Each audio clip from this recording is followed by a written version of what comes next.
When cultural accommodation became a national question, is Australia protecting freedom? In this episode, when diversity became a substitute for cohesion. Have you ever been told that diversity itself is a strength?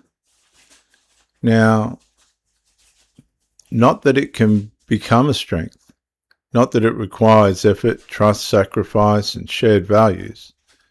Simply that diversity is a strength alone, and that'll be enough. For many Australians, that assumption has become one of the most powerful ideas shaping public life. Yet very few stop to ask an uncomfortable question. What holds diversity together? Walk through any major Australian city. Dozens of languages, dozens of cultures, dozens of traditions, different histories, different loyalties, different understandings of family, authority, religion, and community. And on the surface, this appears to be a remarkable achievement. And perhaps it is. But beneath the celebration sits a quieter question. What creates unity between people who increasingly have fewer common experiences? Because diversity describes difference. It does not automatically create cohesion. For much of Australia's history, governments assumed that diversity would eventually be balanced by a strong civic identity. People could maintain cultural heritage while gradually adopting common national assumptions.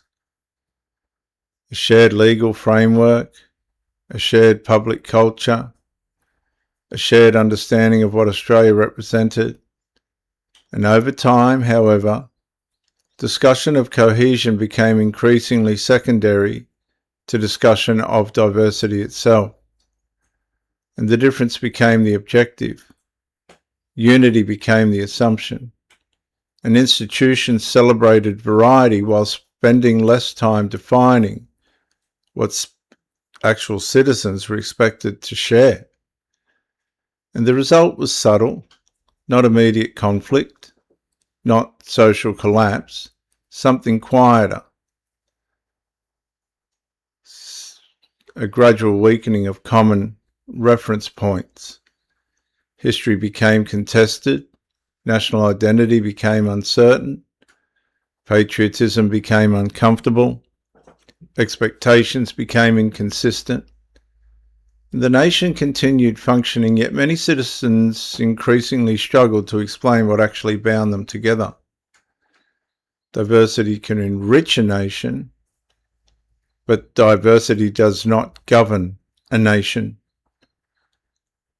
Shared principles govern a nation. Shared obligations govern a nation. Shared civic trust governs a nation. When diversity becomes the goal while cohesion becomes an afterthought, governments may discover that the difference expands faster than unity. And once social trust begins to weaken, rebuilding it becomes far harder than preserving it. The challenge facing Australia is not whether diversity should exist. It already exists. The challenge is whether a common civic identity remains strong enough to hold that diversity together. Because if cohesion becomes optional, diversity may eventually stop functioning as a strength and begin operating as a fault line. And viewers, I'll see you in the next episode when common values become negotiable.